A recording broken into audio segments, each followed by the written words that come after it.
Et salut tout le monde, bienvenue dans les 4 du Mille, j'espère que ça roule pour vous, moi ça va super, je suis très heureux de vous retrouver aujourd'hui pour les lectures de la semaine. Oui, alors vous avez vu mon accoutrement, voilà, on peut arrêter, j'ai perdu un pari avec Roger, le t-shirt, est-ce que c'est le t-shirt qui est trop petit? Ou est-ce que c'est moi qui arrête pas de faire des barbecues, mon petit pote, où je mets des petites saucisses à griller, avec des petits concombres, des petites courgettes, des petites poêlées, machin. Attention, voilà la grosse brochette, il aime ça les minces, il aime ça les barbecues, hein. Ah bah on est en été, donc forcément, il y a un peu d'abus là-dessus. D'où mon accoutrement, bon c'est quand même un t-shirt de Jim Jones, qui est quand même un groupe incroyable, si vous aimez le psychabilly, un petit peu grand garage, bien vénère, avec un mec qui a du talent incroyable, et puis une espèce de smoking à la Elvis. Et puis bah, Dirty Deep avait fait leur première partie. Dirty Deep c'est un groupe de français, si vous aimez le blues, c'est vraiment dynamique sur scène, c'est incroyable, mais bon bref, ça envoie du steak à tous les coins de rue, et nous, avec des Rochard TV Show, on avait fait la première partie de Dirty Deep, donc voilà, quelque part, j'ai aussi fait la première partie de Jim Jones. Qu'est-ce qu'il y a? On va se calmer parce que là il fait vraiment très chaud, hein. Il fait réellement 37 degrés dehors, voilà. Donc dedans il fait encore plus chaud, voilà, et je vais fermer la fenêtre parce que sinon on entend ces putains d'oiseaux de merde qui vivent. Rappelez-vous, oh là j'ai failli péter le truc du mulet, merde. Non, restez abonnés s'il vous plaît, restez abonnés. Abonnez-vous, commentez, likez, allez-y, foncez, n'hésitez surtout pas. Juillet, bon bah c'était quand même pas mal, hein, on va pas se mentir, avec un brushing de l'époque, quelqu'un qui me ressemblait quand même pas mal, et j'ai vraiment chaud. Bon bah voilà, août. Août avec un mec, bon bah c'était les mecs qui avaient la classe à l'époque, hein, c'est les tontons, tu sais, qu'on voit sur les photos de mariage. Franchement, ça passe pratiquement crème son petit mulet. Par contre lui, son petit clin d'œil là, regardez-moi cette gueule, est-ce qu'il est pas trop coco? On a envie de lui faire une petite bise sur sa grosse joue de... Hein? De redneck là. Non mais vraiment, regardez-moi, il y a un petit côté... Ça va baby, toi, ça va Comment vont les enfants? Comment va ta femme et mes enfants? On va pas perdre beaucoup plus de temps, parce que je vous assure qu'aujourd'hui j'ai décidé de sélectionner et de lire moi-même des œuvres où vraiment je sors un petit peu de ma zone de confort. Il y a vraiment des histoires où je n'aurais jamais été, et je voulais absolument me faire violence. J'en ai sélectionné 4, des comics et une bande dessinée. Et on va voir ça immédiatement sans perdre plus de temps. Qu'est-ce que j'en ai pensé? Est-ce que ça vous plairait? Est-ce que voilà, on sait pas. Parce que l'intérêt premier de toutes ces vidéos là, c'est quoi? C'est quoi, nom de Dieu, depuis 5 ans? Pourquoi je fais ça? Mais c'est pour que vous lisiez, pour vous faire découvrir des trucs cool, des trucs qui t'empêchent de penser à ton quotidien, d'accord? Puis surtout, à s'instruire, à comprendre, à s'élever, à réfléchir, à s'ouvrir la tête, parce que nous, les petits peuples, nous, la plèbe, nous, les sans-dents, voilà, c'est comme ça que tu nous appelais, les sans-dents! T'es sérieux là, mec? Les sans-dents, putain! Bien qu'on soit, au bout d'un moment, plus intelligents que ces connards là, qui sont le gouvernement. Un Bayrou, fils de... Va ta mère! Mais que ces mecs-là, on soit plus intelligents et qu'on le dégage, et qu'on le prenne, et qu'on le foute dans une putain de poubelle. Direction les déchets nucléaires, ma gueule! Parce que t'en as bouffé, t'en as voulu, et tu l'as eu! Pauvre merde! Ah! C'est parti!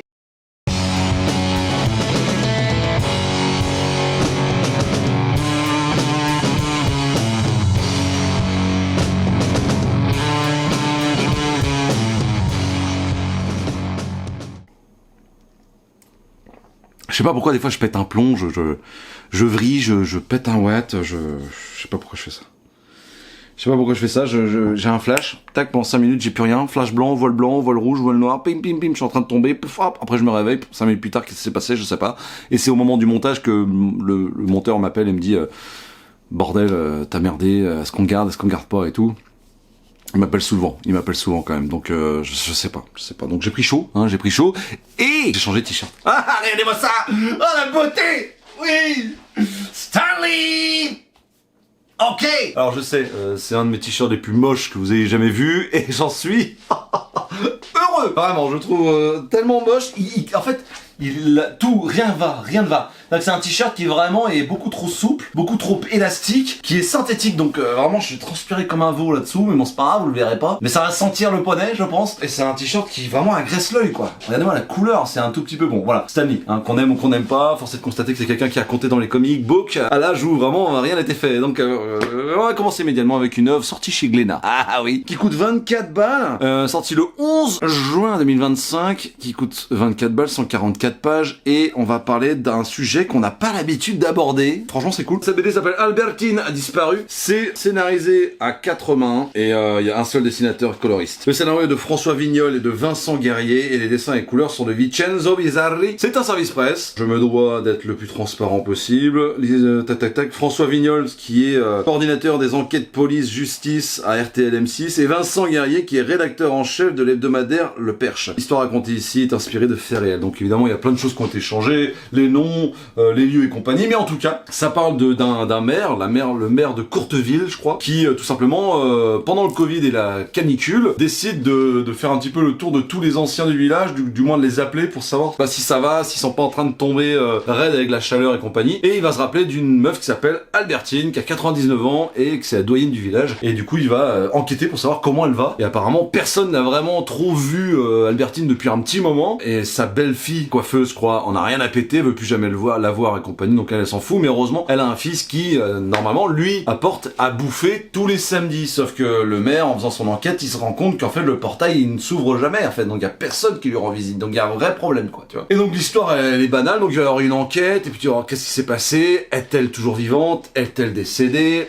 Comment ça va se passer par la suite et compagnie, quelle est la vie d'un petit village, la vie d'un maire en ce temps de canicule et enfin bref, c'est très intéressant. Tu vas voir la vie d'un petit village, le maire avec sa secrétaire qui va recevoir des Parisiens qui vont arriver dans le petit village. Alors c'est des clichés, hein, mais force est de constater que ça se passe comme ça dans la vraie vie. Les Parisiens qui arrivent en disant oh c'est cool le petit village, tout le monde se connaît, tout le monde se respecte, tout le monde se fait attention à l'un et l'autre. En fait quand tu te rends compte que personne ne sait où est Albertine et qu'est-ce qu'elle est devenue, en fait tu te rends compte que pas tant que ça. C'est ce qu'on dit mais c'est pas tout à fait la vérité, quoi. Donc c'est une histoire tout à fait plaisante qui change complètement de ce que j'ai l'habitude de lire, hein, que ce soit du polar, même s'il y a un côté enquête, il y a de la science-fiction, du western, de la fantasy, du super-héros, bah là pas du tout. On est sur une histoire vraiment tranche de vie, dans un petit village, c'est très très beau, c'est très très bien dessiné. La cover m'a clairement intéressé, c'est très très joli, regardez-moi à l'intérieur, c'est exactement le même style. C'est vraiment très très beau, il y a une couleur qui est un petit peu pastel qui me plaît énormément. Et il y a un crayonné qui n'est pas forcément une ligne claire de ce qu'il y a de plus propre. Je trouve qu'il y a un petit côté griffonné, un petit côté crayon au trait comme ça, mais c'est très très beau. Voilà, c'est très très beau, c'est doux. Alors moi je suis de la campagne, hein, évidemment ça va toucher certainement plus des gens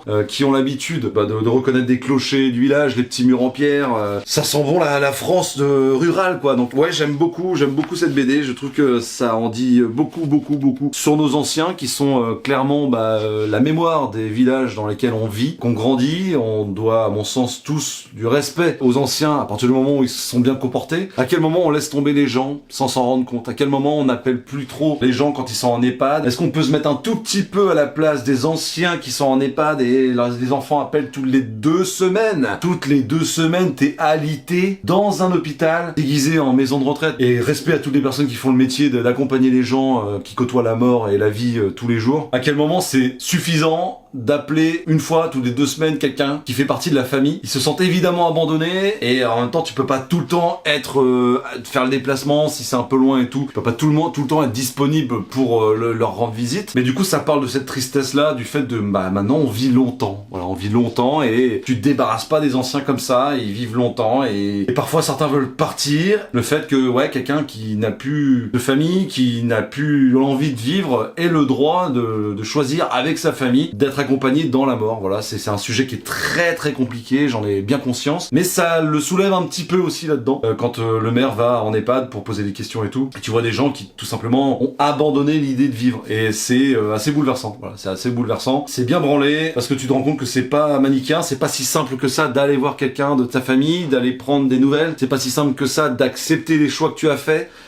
C'est pas si simple que ça de se regarder dans le miroir après parce que tu sais que ce que tu fais c'est pas suffisant. Et ce maire là qui est touchant parce que ça existe aussi, il y a des gens pourris jusqu'à la moelle, on est tous d'accord là-dessus comme je disais dans mon intro, mais il y a aussi des gens qui prennent leur rôle de maire typiquement très à cœur et qui font très bien le travail et qui font en sorte de prendre soin des aînés, des doyens et compagnie. Et vraiment c'est très très stylé. C'est pas une histoire il y aura pas énormément d'action, mais il y aura beaucoup de réflexion. Si toutefois vous êtes au contact de ce genre de situation là, tu découvres des trucs, tu sais, du genre dans les EHPAD où ils envoient des chevaux pour faire de l'équithérapie, voilà. De balancer beaucoup d'émotions sur cet animal que t'as rarement l'occasion de voir, mais qui est majestueux. Enfin bref, il y a beaucoup de trucs que j'ai appris quand même, mine de rien, donc c'est une histoire qui est vraiment cool. Je la conseille réellement. Et Glénat, ils ont fait encore un travail de fab qui est magnifique. Voilà, vraiment magnifique. Il y a un petit côté, alors je dis toujours ce côté-là gaufrette, mais je sais pas comment on explique ça, mais il y a un petit côté, vous entendez? ASMR. En rigide évidemment, ça fait quand même 144 pages, les dessins sont très très très très beaux. Dans tous les cas, je vous souhaite de lire Albertine a disparu si toutefois vous voulez vous changer l'esprit et partir à la campagne. On continue maintenant avec une œuvre sortie le 4 mai 2022 qui coûte 22 €, sortie chez Futuropolis pour 128 pages, quelque chose comme ça, voilà, t'as tout le descriptif de tout ça, absolument, tu vas. Je suis entré dans la librairie, clairement, et je suis tombé dessus, alors c'était la mystérieuse librairie nantaise, je rentre comme ça, et puis au loin, tu vois les comics, mais loin de la porte. Et là, je me dis, pourtant, c'est quoi ce truc? Il y a eu un rapport charnel, il y a eu quelque chose d'émotionnel, il y a eu un rapport vraiment coquin entre nous. Ah, incroyable. Et c'est une œuvre, pourtant, qui vous allez voir, hein, c'est Raptor de Dave McKean, mais voilà, cette œuvre, je la trouve tellement classe. Je sais pas pourquoi, c'est sombre, c'est énigmatique, il y a quelque chose qui s'est passé. J'étais là, dans la librairie, frérot, j'étais en train de... Tu vas pas me dire que c'était le truc que tu vois en premier, normalement, tu vois. Bah si, je l'ai vu, j'ai tout de suite su qu'il fallait que je lise ça. Donc j'ai sorti mes 22 petites piécettes que j'ai données à la mystérieuse librairie, qui est une librairie incroyable. Foncez là-bas si vous voulez avoir de bons conseils, il y a une très belle librairie nantaise. Et je l'ai lu. Alors ça parle d'un mec qui s'appelle Arthur, donc c'est une histoire qui se passe au 19e siècle, au Pays de Galles. C'est un mec qui a perdu sa meuf, un écrivain qui a perdu sa meuf, sa jeune épouse là, récemment, et qui va écrire, et qui va s'en remettre à des expériences un petit peu surnaturelles pour essayer de la retrouver. Alors, dit comme ça peut paraître assez cool, tu vois, Dave McKean, on le connaît, moi j'ai sorti ça là, moi j'avais adoré l'Asile d'Arkham, parce que Dave McKean, faut savoir que graphiquement quand même faut se le fader, hein, faut aimer ça, un mélange de peinture, de crayonné, de photos, de calques, voilà, c'est un délire, non mais je vous le dis, alors ça c'est l'Asile d'Arkham, ok, c'est un délire. Dans le découpage, dans la conception, dans la narration de Grant Morrison qui est tout aussi alambiqué que ce gars-là. Voilà, faut se le fader, mais moi je sais que j'avais beaucoup aimé l'Asile d'Arkham, c'est l'une de mes œuvres préférées de Batman d'ailleurs. J'ai ouvert en fait le comics dans ce merveilleux écrin de Futuropolis, hein, on va pas se le rappeler à chaque fois. J'arrive jamais à les avoir en découverte de bande dessinée, bordel. Et donc j'ouvre le comics et je vois ça.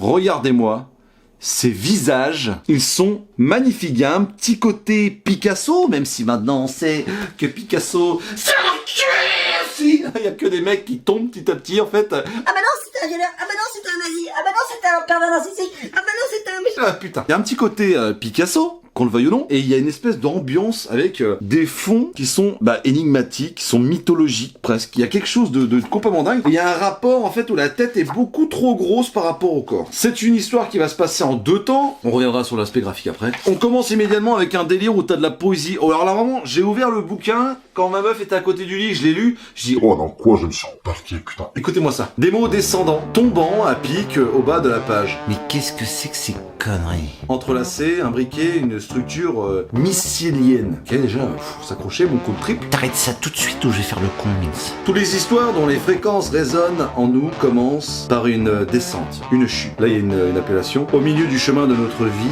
je suis venu à moi dans une forêt obscure. Bon, d'accord, c'est-à-dire qu'au moment où tu ouvres les yeux dans ta vie, tu te rends compte que tout est un petit peu sombre autour de toi. Bon, bah, à la limite, voilà, on peut comprendre l'allégorie, y a pas de problème. Car la voie droite était perdue.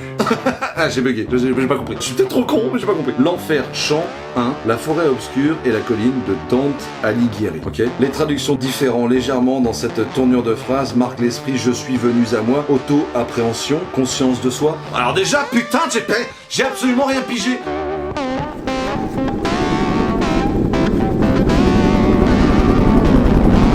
Et après, tu tombes sur des dessins où vraiment tu te dis, mais c'est quoi? Un oiseau? Oui, un oiseau qui mange un autre oiseau, je sais pas, une espèce de rapace qui bouffe un petit oiseau. Et tu tombes sur ce personnage complètement chelou, dans un monde très lunaire, très brumeux, quelque chose de très mélancolique. Tu te rends bien compte que, évidemment, qu'il y a un oiseau qui est l'un des personnages principal avec ce personnage-là et qu'il y a un lien entre les deux. Ça, faut pas être sorti de Saint-Cyr pour le comprendre rapidement. Au tout début, c'est que ça. Tu dis putain, mais c'est quoi ce délire? C'est quoi ce délire? Et en fait, tu te rends compte que c'est ce que Arthur est en train d'écrire. Le protagoniste principal est en train d'écrire. Il est écrivain et du coup, il écrit pour oublier la perte de sa femme. Et c'est à ce moment-là que l'amour et la passion est rentré en moi. J'ai commencé à surkiffer le dessin. Regardez-moi le visage de cette femme comme il est magnifique, vraiment. Mais Dave McKean, mais quel génie! Et regardez-moi ces personnages, l'âme qu'il y a dans ses visages, dans ses yeux, dans l'expression de ses visages. Les têtes sont beaucoup trop grosses. Il y a un espèce de filtre sépia qu'il y a sur ces personnages-là. Et tu te rends compte que le décor, lui,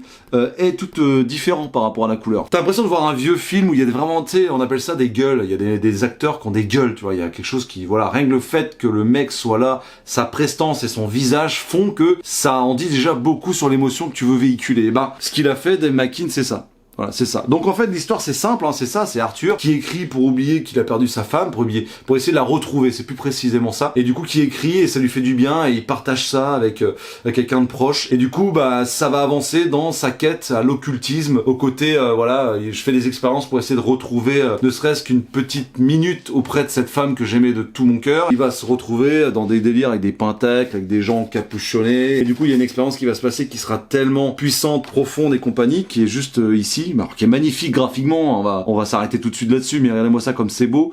Vraiment, c'est une patte bien spécifique, mais il y a quelque chose qui est tellement beau. Enfin, vraiment, même dans le vin, il y a quelque chose de très christique. Dave McKean, il a bossé avec Grant Morrison, mais il a bossé pour lui tout seul aussi. Je crois qu'il y a Black Dog qu'il faut que je lise absolument. Mais il a surtout bossé avec Neil Gaiman. Alors Neil Gaiman, on sait que maintenant c'est pareil, c'est un mec qui a pété un plomb, putain, qu'est-ce que ça prend les mecs? C'est un mec qui a fait du trafic d'humains, sexuel en plus. Donc ouais, peine contre triple. Et il a bossé avec lui, et effectivement, quand tu bosses avec des Grant Morrison ou des Neil Gaiman, bah forcément, toi aussi, tu dois être un petit peu dans ce délire spirituel, très élevé, très vaporeux, voilà, quelque chose de très subtil, d'à peine palpable. Et clairement, tu le retrouves là, hein, c'est beau ce qui est raconté, je connais pas la version anglaise, mais en tout cas, le texte en français est très beau, c'est poétique. Je ne me suis pas renseigné outre mesure sur ce que ça voulait dire et d'où ça a été inspiré et comment il a construit sa narration. Mais tout ce que je peux te dire, c'est qu'en fait, à force d'aller chercher de l'occulte, des expériences un petit peu paranormales pour essayer de retrouver le contact de cette femme qu'il a perdue, parce qu'il s'accroche à ce qu'il peut, en fait, tellement il est triste et empreint de mélancolie. En fait, ce gars-là, il va, à un moment, il y a l'histoire de ce qu'il est en train d'écrire avec le gars avec le masque et l'oiseau,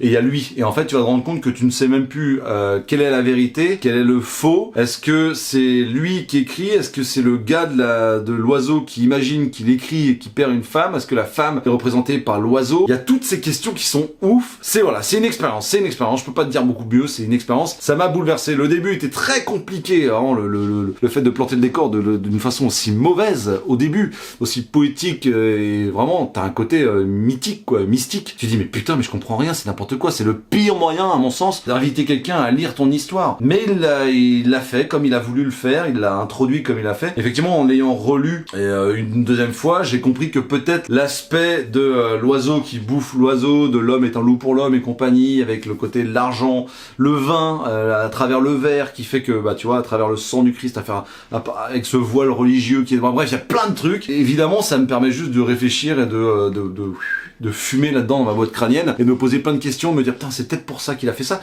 J'aurais peut-être jamais de réponse et j'en ai un peu rien à péter. C'est pas une œuvre qui m'intéresse pour ça, c'est une œuvre que je veux. Et je suis en train de parler d'un truc un peu sérieux avec un t-shirt comme ça, putain sans déconner. Je suis complètement fou. Et vraiment, ouais, Raptor, c'est une putain d'œuvre. Elle est magnifique cette œuvre. Vraiment, graphiquement, c'est magnifique. L'œuvre est très très belle. Alors ouais, tu tombes sur des aquarelles comme ça où tu te dis mais qu'est-ce que c'est que cette drogue? Mais qu'à cela ne tienne, mon pote, on prend toujours un beau plaisir et vraiment ce mélange or, bleu roi, avec le rouge, la pourpre du vin, il y a quelque chose de très très très très mystique. Et toutes ces expériences qu'ils vont faire et qui vont les bouleverser à jamais. Et toute cette façon d'expliquer de bah ouais, si tu restes à un endroit, tu deviens cet endroit-là. Si vous aimez ce que Neil Gaiman, avant de savoir ce qu'il avait fait et tout, bref, chacun est libre de penser ce qu'il veut, on s'en fout, je suis pas là pour juger. Mais si vous aimiez bien Neil Gaiman, bah franchement, ou Grant Morrison dans ses idées un petit peu farfelues, bah franchement Dave McKean vous avez kiffé pour l'histoire, mais par contre ce que je vous ai monté graphiquement, c'est au-delà de ce qu'on peut imaginer. Hein. Il y a un côté très Tim Burton, il y a quelque chose de très spécifique, voilà, de très à lui. C'est pour ça que j'étais venu chercher Dave McKean. Après ce que j'avais lu dans l'Asile d'Arkham, j'avais adoré également, que vous pouvez retrouver chez Urban, je pense. Ça c'était sorti chez Panini à l'époque. Et ouais, franchement j'ai passé un excellent lire Raptor de Dave McKean. Foncez.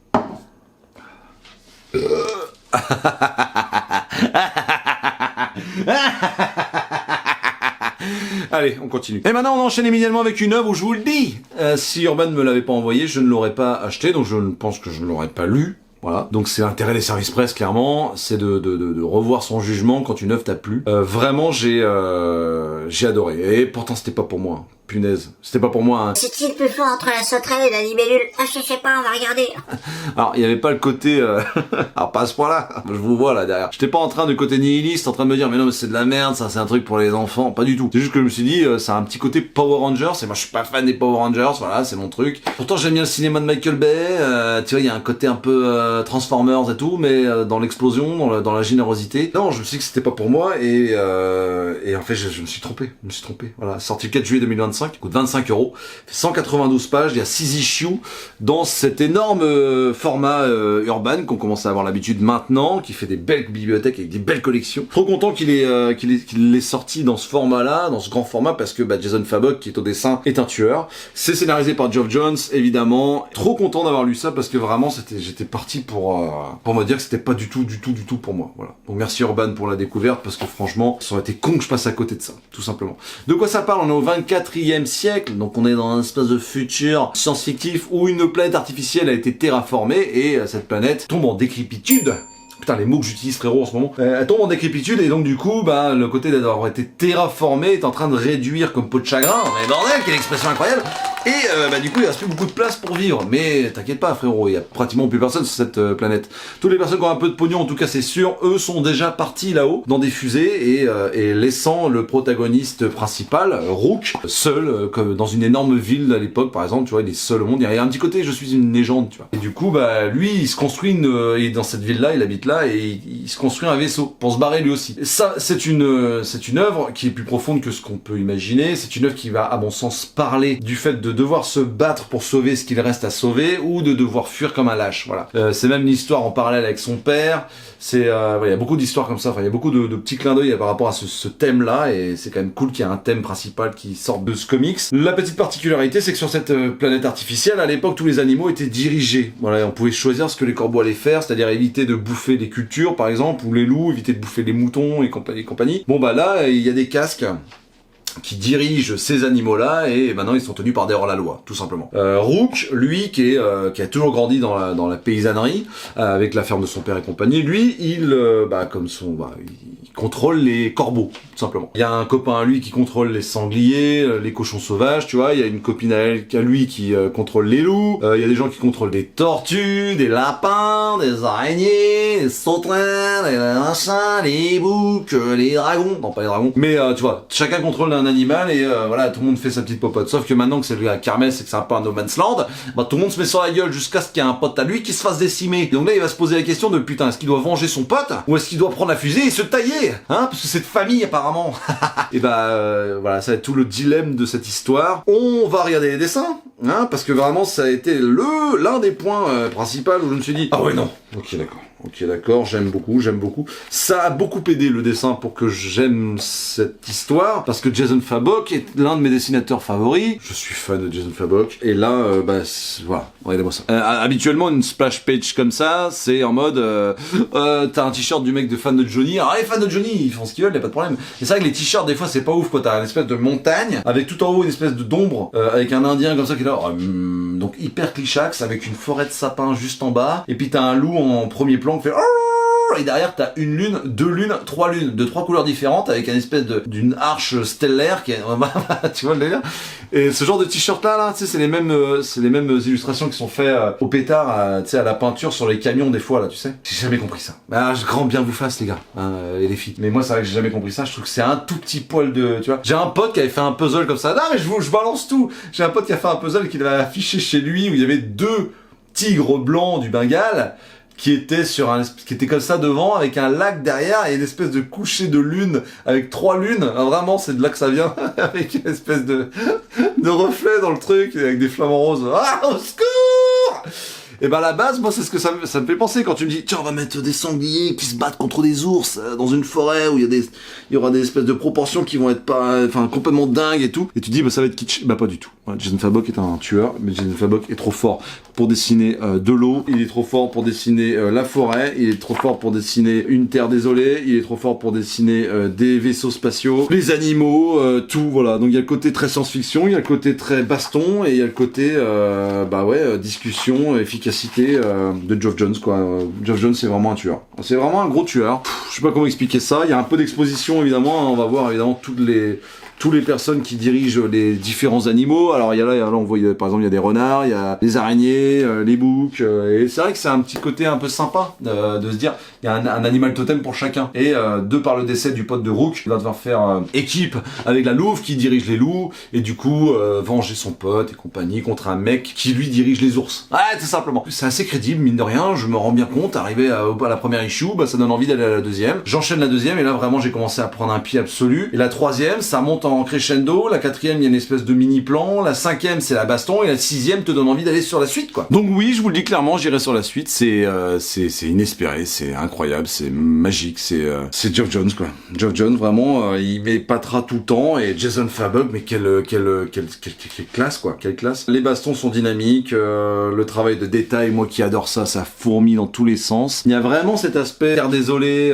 laissé pour compte par les riches, pour les pauvres. Rook, en fait, il dirige les corbeaux. C'est ça qui est intéressant aussi, il dirige les corbeaux, je vous en dis pas beaucoup plus après, mais effectivement, il va avoir du mal à se faire respecter, il va avoir du mal à aimer cette espèce d'animal qui lui a été plus ou moins imposé. Il y a tout cet aspect avec quand il était petit, dans la ferme de son père, il voulait éviter que les oiseaux bouffent les cultures. C'est cool parce que avec son casque, et par rapport il rentre dans l'âme des animaux, en fait, si tu veux, avec les casques, et il les dirige. Et en fait, les corbeaux, ils se foutent un peu de sa gueule, ils l'écoutent pas vraiment, ils sont un peu voleurs, un peu moqueurs, ils sont pas cool avec lui, et lui n'est pas en reste par rapport à eux. C'est-à-dire que lui, il estime que les corbeaux, ils en font qu'à leur gueule, et c'est un peu de la saloperie quelque part, quoi. Jusqu'au moment où il va devoir faire une quête intérieure pour comprendre pourquoi ça marche pas avec eux, et quand ça va, évidemment, vous allez vous rendre compte que ça va y aller, au bout d'un moment, ça va marcher. Et quand ça va marcher, putain, c'est gratifiant pour toi en tant que lecteur, quoi. T'es suspendu à l'histoire en disant, putain, est-ce que ça va réussir et tout. Et il y a quand même un début, un milieu, une fin dans ce premier tome, avec ces 6 premières issues qui font un premier arc, et vraiment, c'est trop bien, quoi. C'est trop bien, c'est trop fort, les costumes sont plausibles. Il y a pas un animal plus fort que d'autres, ils arrivent à mettre les puissances, enfin si, plus puissant et plus fort, oui, mais en fait à chaque fois tu te rends compte que si la force c'est son principal atout à lui, le nombre vont être le principal atout à eux, l'intelligence, les sens qui sont éveillés et compagnie, et le fait d'avoir choisi les corbeaux, ça marche plutôt bien, ça marche plutôt bien pour le personnage principal, donc je suis trop content d'avoir lu ça, c'est très très beau, franchement, faites-vous ce cadeau, ouvrez les pages en librairie là ou à la bibliothèque, lisez la première issue et vous allez mettre votre doigt dans un engrenage qui va franchement bien marcher. C'est quelque chose de faut pas s'attendre à, c'est pas le Raptor de tout à l'heure de McKean, quoi, mais faut pas prendre ça de façon un petit peu dénigrant en se disant ça va être du blockbuster et puis c'est une grosse histoire qui est juste là pour se faire du bien et pour déposer son cerveau sur la table. Ouais, mais moi j'en ai autant besoin qu'une histoire qui me fait creuser un peu les méninges. C'est une histoire où j'ai passé énormément de temps. Il y a dans le dessin de Jason Fabok, moi j'y retrouve beaucoup de Landfuss 2-3. C'est vrai qu'il y a ce côté-là, un petit peu mélanger la nature à un village et réussir à rendre plausible une ville ou une civilisation, même si t'en vois pas beaucoup, parce que là il y a plus grand monde sur cette planète-là, tu te doutes bien que c'était fonctionnel. Et c'est ça que j'aime beaucoup dans le dessin. Quand ça va dans le détail et que dans le détail il y a quelque chose qui peut être fonctionnel, qui peut marcher. Donc, tu te dis en voyant ça dans les dessins, par exemple dans les villages, c'est vrai que j'aime beaucoup ça, mais dans les villages tu te rends compte qu'il est au bord de la mer et tu vois la façon dont c'est architecturé et tu te dis c'est effectivement là où je me serais aussi installé si j'avais dû choisir entre là ou là, quoi. Donc c'est crédible, c'est crédible dans la dinguerie. Franchement pareil, bravo Urban, le format est magnifique, l'histoire est terrible, j'ai hâte d'avoir la suite, vraiment j'ai trop hâte d'avoir la suite. Merci Urban, bravo Geoff Johns, bravo Jason Fabok, Rook Exodus, premier tome, c'est validé à 100%. Et on termine en beauté, ma petite perruche, oui. Un univers que j'aime de plus en plus à cause de Neil Durian, bisous à lui s'il passe par là, allez check-in biz, allez vous abonner à sa chaîne. Si vous aimez Alien, Warhammer et compagnie, foncez, c'est un passionné et assurément quelqu'un qui sera de bons conseils, en tout cas pour moi ça l'a été pour l'univers de Alien. Là il y a une œuvre qui est sortie chez Panini Comics le 6 août 2025 qui coûte 26€. J'ai la version collector éditée à 300 exemplaires avec la couverture de David Hara, elle est là. Elle est magnifique. Le Alien Black, White and Blood. Voilà, tout simplement. Et pas que Blood, parce qu'il y a aussi du green. Alors le principe même, c'est plein de petites histoires. Ils avaient fait ça pour Wolverine et compagnie. Plein de petites histoires en noir et blanc avec des nuances de rouge pour le sang et compagnie. Donc voilà, c'est ce qui se passe ici aussi, mais vous le voyez, alors c'est un très très grand format, on en parlera après, j'aime beaucoup, en souple, mais il y a aussi du vert, parce que il y a l'acide, il y a le sang des aliens, il y a le délire un petit peu, voilà, donc là ils se sont autorisés un Black, White, Blood and Green, et c'est très beau, un petit vert électrique comme ça là, j'aime beaucoup, vraiment c'est très très beau, mais du coup, ça fait plus le délire Black and White, tu vois, j'aime bien, ils auraient pu faire du Black and White and Green, tu vois, et pas de sang, tant pis. Mais bon, en tout cas, c'est très beau. Le grand format soupe comme ça, il est vraiment très stylé. Il est immense. Il est vraiment immense. Et j'aime beaucoup la cover de Hara. Et je sais qu'il y a une autre cover qui a été proposée et qui est très très belle aussi dans la version régulière. Ça, c'est la version Panini. Bon, je l'ai plus ici, mais je crois que c'est Ryan Stegman qui l'a fait. Et c'est très très beau aussi. Donc dans cette histoire, il y a bon nombre d'histoires. Il y en a 12. Et sur ces 12 là, il y en a 4. Partie 1, partie 2, partie 3, partie 3. C'est partie 4, c'est Utopie. On va suivre une colonie qui est ultra bienveillante dans l'espace et qui va tout simplement voir auprès de leur vaisseau qui s'appelle le vaisseau Forward, l'Arche Forward, ils vont tout simplement voir un petit point sur leur radar où il y a une espèce de cabine avec de la vie dedans. Et ils se disent mais bordel, on est trop bon. C'est une société qui a refusé toute violence, tout côté militaire, qui vote pour tout et rien, et c'est une arche qui part, le Forward, elle part pour des centaines et des centaines d'années, et en fait le but du jeu c'est tout simplement d'aller le plus loin possible pour trouver un havre de paix, pour vivre plus tard quoi. Ils ont Siestra qui est une intelligence artificielle qui elle gère le truc de A à Z sur plusieurs générations, et c'est ça qui est intéressant, c'est qu'on va voir toutes les générations de ce vaisseau Forward là, du début jusqu'à la fin, donc de la rencontre des aliens jusqu'à le point final, qu'est-ce qui va se passer, comment ils vont se sortir. Tout ça, vous le verrez dans l'histoire. Mais j'ai trouvé ça génial parce que c'est une société qui est basée uniquement sur la bienveillance et sur la non-violence. Voilà. Et qui est gérée par Siestra. Siestra qui est cette intelligence artificielle nourricière, maîtresse. Enfin, c'est vraiment le côté... c'est la daronne, en fait, du vaisseau. Par contre, elle n'a pas le droit d'intervenir sur les choix des humains. Elle est là pour les assister. Sauf qu'elle va tout simplement se rendre compte que dans un monde où voilà, tu veux aider tout le monde, bah tu peux te faire un petit peu attraper par derrière, si je puis m'exprimer ainsi. C'est trop bien parce que du coup bah tu vois ce peuple là qui est là. Oh, il y a de la vie dans cette capsule, allons l'aider. Et elle a dit bah non, c'est peut-être pas une bonne idée, alors je vais vous dire le duo artistique. Le scénario est de Colin Kelly et Jackson Lansing. Les dessins sont de Michael Darling, donc rien que ça, et la couleur, je ne connais pas, Chris Sotomayor, voilà. Donc c'est les mêmes pour les 4 histoires, et après du coup ça change, donc tu vois, ça rend ça donne ça. Il y a un côté très très stylé, tout en noir, blanc et rouge, et après tu passes sur un autre style avec un autre dessinateur, voilà.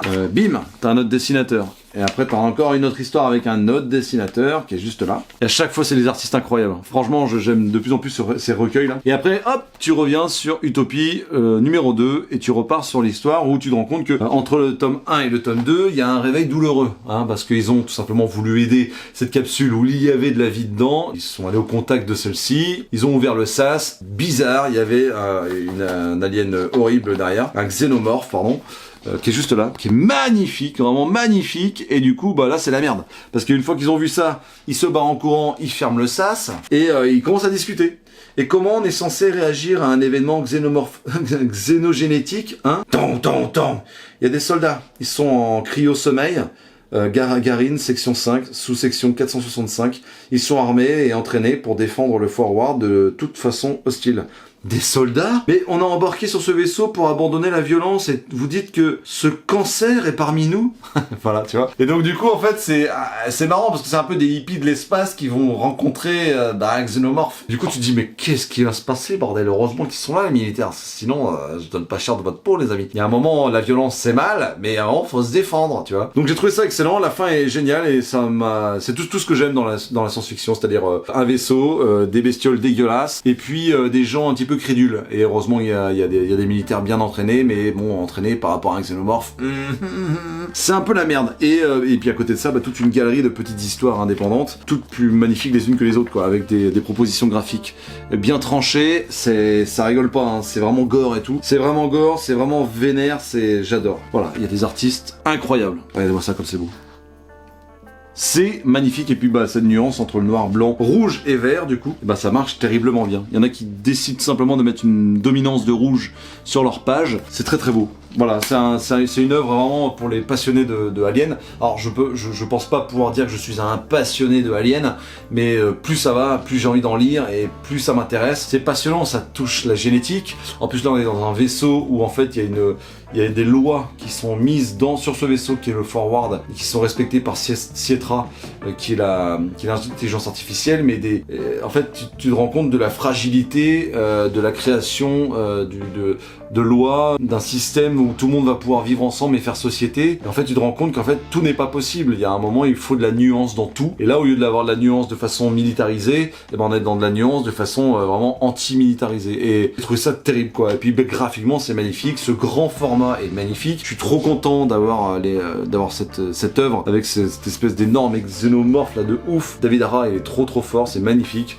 Le souple, bah moi j'ai l'impression que c'est un peu notre avenir. Je m'y fais petit à petit. Voilà, je m'y fais petit à petit. Je me dis que bah on aura peut-être pas le choix si on veut continuer à lire des comics à moindre coût. Il va falloir qu'on parte sur du souple. Je suis le premier à le déplorer, mais force est de constater que de toute manière, au niveau du budget, ça va pas être possible de continuer comme ça quoi. La course à les montées de 2, 3, 4, 5 euros. Là ça coûte 26 euros. Tu peux te dire, bah, pour du souple c'est pas donné, mais franchement le format il est immense. Hein. Y a pas de comparaison à avoir, mais regarde par exemple par rapport à Urban, on est un tout petit peu plus grand, un tout petit peu plus, pas mal plus large en plus. Et ouais c'est cool, moi j'aime beaucoup ces propositions là, donc ça sort c'est sorti chez Panini Comics. Allez jeter un œil pour la cover variante, pas la variante justement, la régulière, elle est magnifique aussi. Elle est vraiment magnifique, c'est Ryan Stegman, enfin bref ça envoie du bois. Et ouais j'ai beaucoup aimé ma lecture et ce que ça a à raconter, je peux pas vous en dire beaucoup plus parce que je veux que vous le découvriez vous-même, mais j'ai passé un excellent moment dans ce grand format style, ça me fait penser au cahier de vacances un petit peu. Et moi j'aime bien les vacances, hein. Je sais pas ce que t'en penses toi. Et voilà mes petites perruches, c'est tout pour aujourd'hui. Merci d'avoir regardé cette vidéo jusqu'au bout. Si t'as kiffé la chaîne, like et abonne-toi. Mettez-moi dans les commentaires vos petites pépites de la semaine. Suivez-moi sur Instagram, c'est hyper important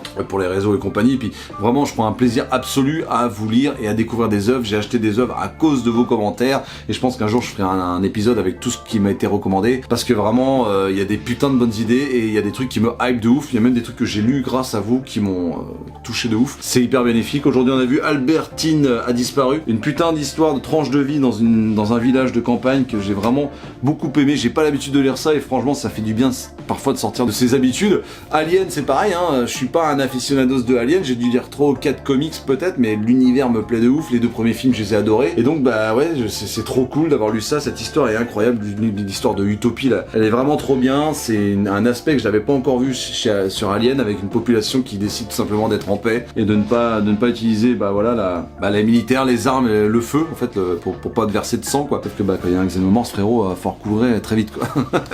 Et Rook Exodus, bah pareil, vraiment si Urban me l'avait pas proposé, franchement je serais pas allé dessus, c'était une lecture de ouf. Donc bravo pour le format, il est hyper lourd, hein. Vraiment il y a 6 issues qui sont des grosses issues en plus, et le format est toujours réussi, c'est magnifique. Vraiment dans la bibliothèque ça déboîte tout le temps, ce côté un petit peu bleu science-fictif, on valide à mort, donc j'ai hâte d'avoir la suite clairement. Et puis bah voilà, le côté poétique, le côté mystique, Raptor de Dave McKean, franchement je vous conseille à toutes et tous de foncer là-dessus. C'est quelque chose vraiment que j'ai choisi uniquement pour la cover, je sais pas si vous l'avez déjà fait, mettez-moi dans les commentaires, mais là je l'ai vraiment uniquement choisi pour la cover, et le nom évidemment, mais la cover avant même d'avoir le nom, parce que il est écrit en tout petit quand même. Dave McKean, il continuera toujours à m'épater, c'est vraiment un killer. Merci infiniment d'avoir regardé cette vidéo encore une fois. Je vous fais d'énormes bises, prenez soin de vous et à très bientôt dans la cave.